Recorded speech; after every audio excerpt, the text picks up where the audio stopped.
Okay. Okay, hai, Assalamualaikum.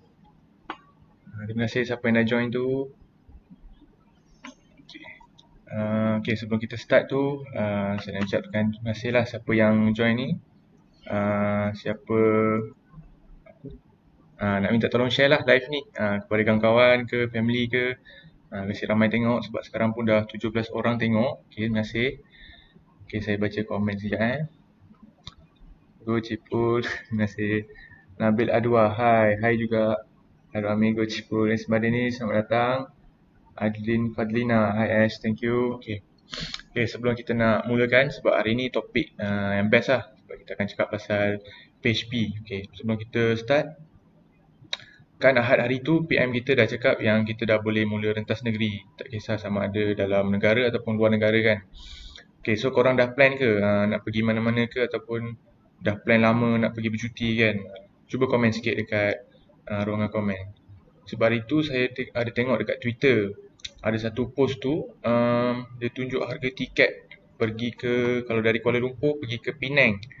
Harga tiket tu RM24 je. Kalau pergi balik dalam 48 lah. So kalau siapa yang dah berhajat nak balik kampung ke, nak pergi bercuti ke, sebenarnya dah boleh book lah awal-awal sebab nanti takut dah habis kan. Balik kampung betul, sebab dah lama kan, dah kat setahun lebih tak balik kan. Yang mana ada rezeki tu baliklah kampung tengok family. Balik kampung dulu, siapa yang duduk jauh kan tengah belajar ke, boleh balik kampung lah. Tak sabar nak rentas, yes. Weekend ni Sabtu Ahad cuti. Isnin tak cuti lah, tapi hari Selasa. Hari Selasa cuti, kalau nak sambung paling kurang 3 hari cuti tu. Okay lah. Okay, rasanya dah 21 orang tengok, rasanya dah cukup ramai kot. Okay, rasanya dah boleh mulakan lah. Okay, apa tu PHP kan? Okay, sebelum kita start, saya nak share satu fun fact lah tentang PHP ni. Okay, dalam internet kan ada banyak website kan, web page. So, lebih kurang 79.2% website tu dia menggunakan language PHP. Ni mengikut satu laporan dari WeTech tak silap saya. Maksudnya 79.2% tu kira banyak lah. Maksudnya bukan sikit. So nak menunjukkan bahawa yang PHP ni penting dalam kita punya kehidupan seharian lah.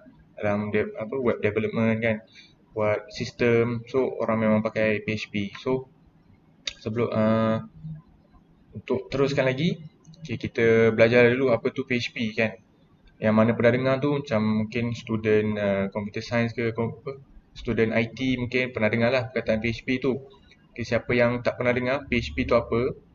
Okay, PHP ni masa dia mula-mula buat pada tahun 1994, dia punya nama tu adalah singkatan untuk personal homepage. Tapi bila dia dah tukar, dia dah upgrade, dia tukar kepada PHP Hypertext Preprocessor. Itu nama penuh dia lah, tapi orang selalu panggil PHP lah kalau nak mudah. Okay, PHP ni adalah satu language ataupun scripting language untuk yang digunakan dalam pembangunan sistem ataupun web lah. So untuk sistem development ni dia ada banyak language. Contoh macam JavaScript, HTML, CSS, Python dan juga Java pun ada. Tapi Java ni dia lebih kepada mobile app development lah. Okay, siapa pencipta PHP ni? Okay, pencipta dia adalah seorang programmer dari Denmark ataupun dia berketurunan Danish Canadian. Dia kacuk sikit lah. Okay, nama dia adalah Rasmus Lerdorf. Okay, pada tahun 1994, dia tak berniat pun nak cipta PHP ni, tapi dia just tambah logik dari dalam language PHP tu sampailah hari ni. Okay, so dia secara tak sengaja cipta PHP ni dari 1994. So sekarang dah 2021, dah dekat 21 tahun 27 tahun PHP ni ada. So dia ada banyak version lah, daripada version first sampai kalau paling latest sekarang version 8 lah. So kalau kita tengok dah 27 tahun pun masih ramai orang pakai. Memang PHP ni memang language yang paling banyak orang guna lah untuk buat sistem. Ok, Okey, kemudian PHP ni juga dia macam saya cakap tadi, di PHP ni digunakan oleh banyak website, berjuta website lah senang cerita. Sebagai contoh, kalau website yang famous macam Facebook yang ada pengguna sebanyak 2.89 bilion, bukan million, million tu juta, ni billion. So hampir berapa persen penduduk bumi, mungkin 30% penduduk bumi yang pakai Facebook. So dekat Facebook tu kan dia akan simpan kita punya data kan, macam nama, umur, kalau kita letak alamat kan. Okay, semua data tu dia akan simpan dalam dia punya pangkalan data lah. So Facebook menggunakan apa orang kata, PHP untuk membuat dia punya sistem. Okay, contoh lain pun WordPress. Kalau siapa pernah dengar, WordPress ni dia untuk kita buat website sendirilah. Kalau macam ada bisnes ke ataupun nak buat blog pun boleh pakai WordPress. Dan juga Wikipedia. Kalau macam Wikipedia kan kita boleh request nak edit data, katalah apa information tu tak betul, kita boleh edit. So dia akan hold banyak data lah. So dia akan website yang pakai banyak data ni ataupun orang kata information, dia akan guna PHP lah.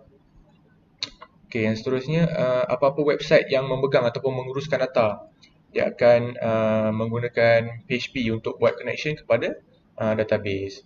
Macam Facebook tadi kan, dia punya data bukan sikit, bukan 10 ataupun 20 orang, berbilion orang.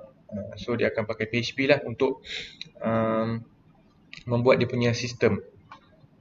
Okay, yang seterusnya okay, saya dah cerita sikit pasal sejarah PHP kan, siapa founder PHP. Okay, sekarang saya akan sambung tentang fungsi PHP tu. Kalau dalam sebuah sistem tu, apa yang PHP tu boleh buat untuk sesebuah sistem.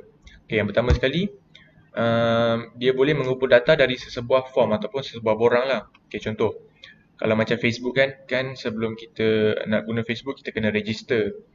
So kan dekat ruangan register tu kan kita tulis nama first name, last name, umur, tarikh lahir, apa lagi, alamat email kan.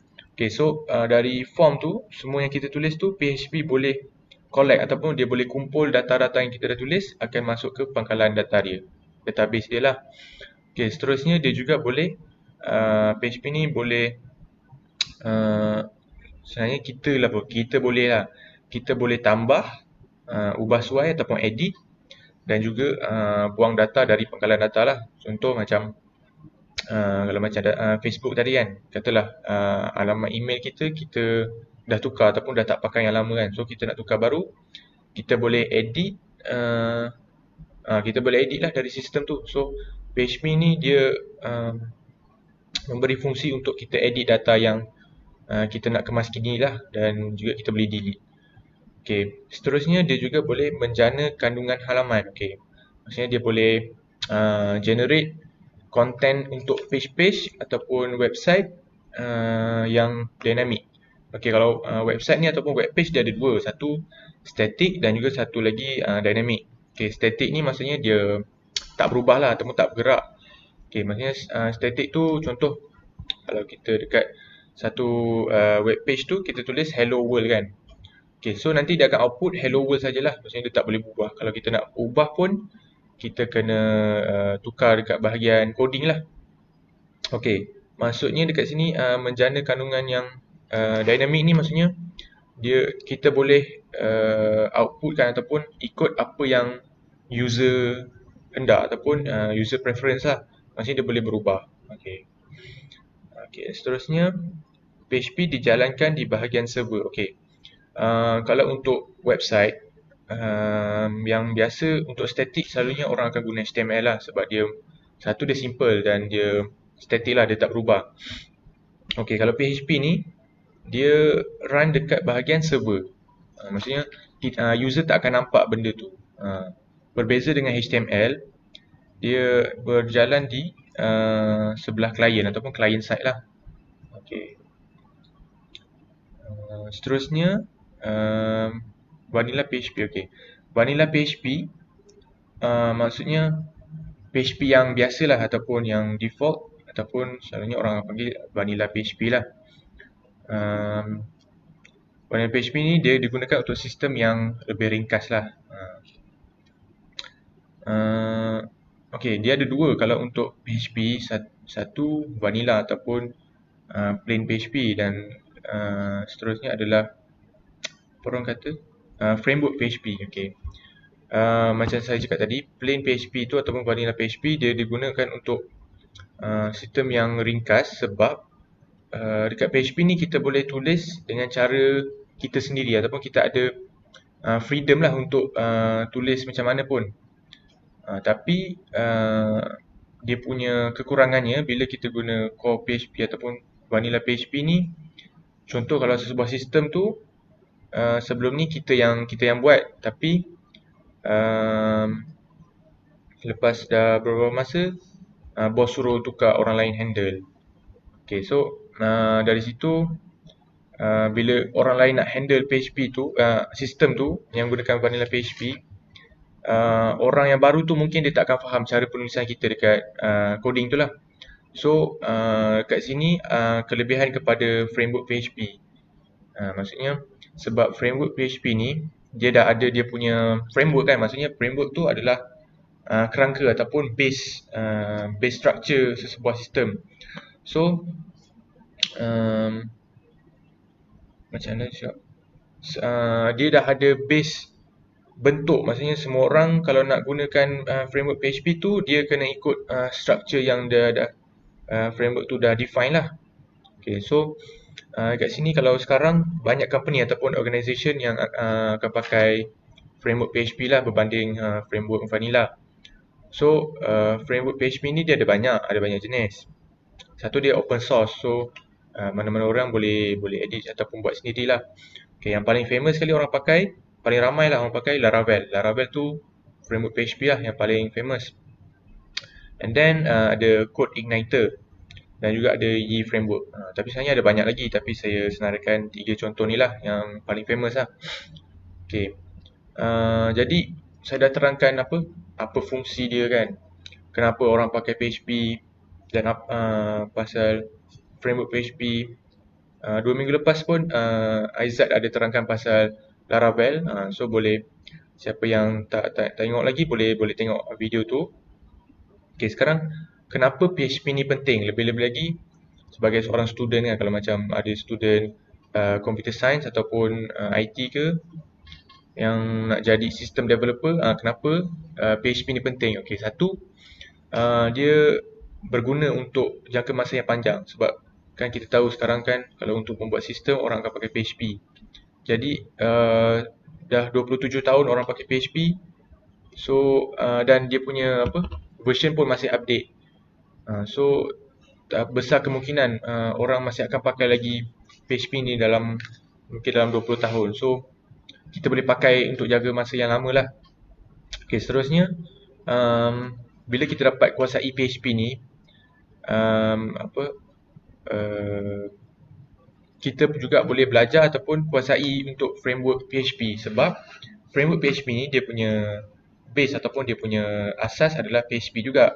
So bila kita dapat kuasai PHP tu, kita senang ataupun mudah untuk belajar framework PHP. Okay, selepas saya dah terangkan pasal kepentingan PHP ni, awak semua berminat tak untuk belajar PHP ataupun belajar untuk untuk explore PHP tu? Kalau berminat, cubalah komen. Mana tahu kalau ada rezeki kita boleh share ilmu kan, sebab ilmu ni luas. So apa salah kita berkongsi. Okay, saya cuba baca komen jap.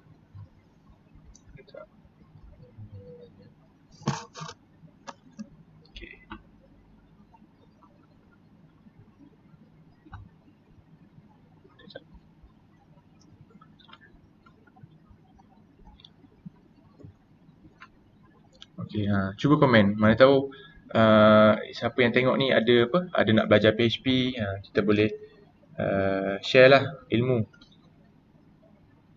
Okay, sebelum kita berakhir, saya nak share lah siapa yang berminat tentang AMTIS, sebab kita ada banyak, kita ada buat servis perkhidmatan ataupun ada produk kita sendirilah. Okey, sekejap Amtis ada buat training untuk PHP ni ke? Ada. Kalau berminat boleh contact dekat website ni, belah kanan ni, ataupun boleh pergi kat website, boleh tengok kita punya social media, dekat Facebook pun boleh. Lepas tu kita ada buat training, service training untuk PHP, Laravel pun ada. Dan juga kita ada produk kita lah untuk membuat sistem. Itu korang semua boleh tengok dekat kita punya website, ada banyak produk lah. Okay, produk apa? Macam saya cakap tadi, kita ada banyak produk dari segi sistem lah. Kalau berminat boleh tengok dekat website kami. Okay, saya rasa itu saja. Sekian, terima kasih. InsyaAllah kalau ada rezeki, InsyaAllah saya akan live lagi. Okay, nanti jangan lupa turn on notification untuk kami punya post apa semua. So InsyaAllah kalau Jumaat ni pun ada live juga. Jangan lupa tengoklah. Okay, saya rasa itu saja. Sekian, terima kasih. Assalamualaikum.